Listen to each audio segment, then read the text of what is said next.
Mr Speaker, the Holidays Amendment Bill that we're discussing now is aligned with the bill we've just finished, the Employment Relations Amendment Bill, and both went through the Select Committee at the same time, and I'd like to thank the Minister and her staff and the officials for the way that they've worked in making this bill a possibility, so well done, and to the members of the committee from both sides that were diligent in their appreciation of the arguments for and against. We also welcome the contribution that the committee members made, and also for the many submitters that did come along and submit. Submissions were heard primarily in conjunction with the other bill, but we did have a large number of informed submissions, and also there were a number of people that were actually heard in person in regard to the bill. So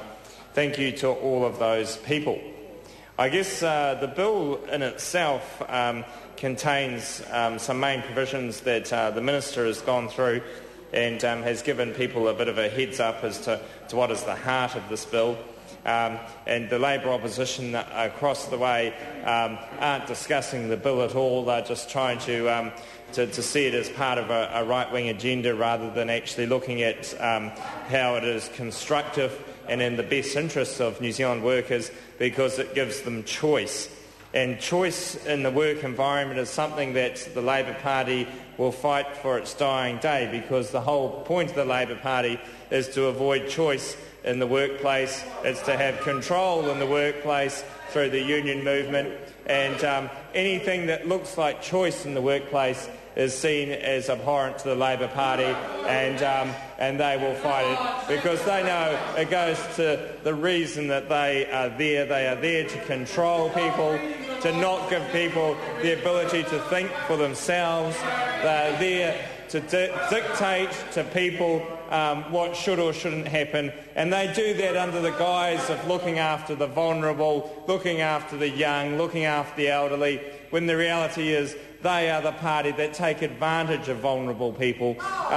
because they bring fear and all those other emotional traits that they attempt to hijack the true intention of New Zealand workers with.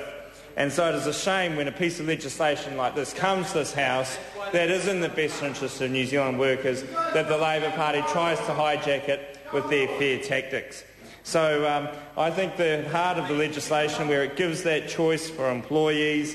around their annual holidays, around that fourth week, is something that a lot of employees will want to take advantage of, and will be in the best interests of them and their families, especially in these very tough times.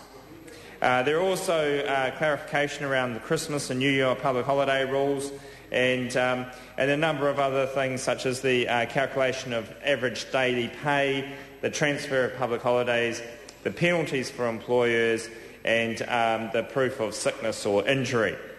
All those issues were considered by the Select Committee and have come to conclusions which I think members of the Select Committee are very comfortable with.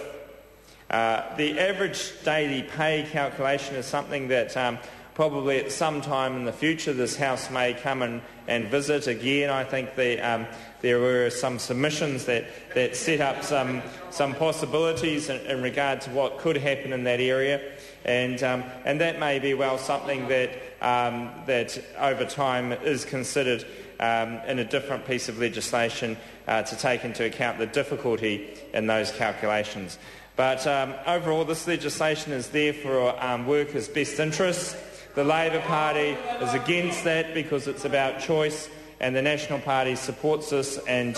looks forward to it going through the House, Mr Speaker.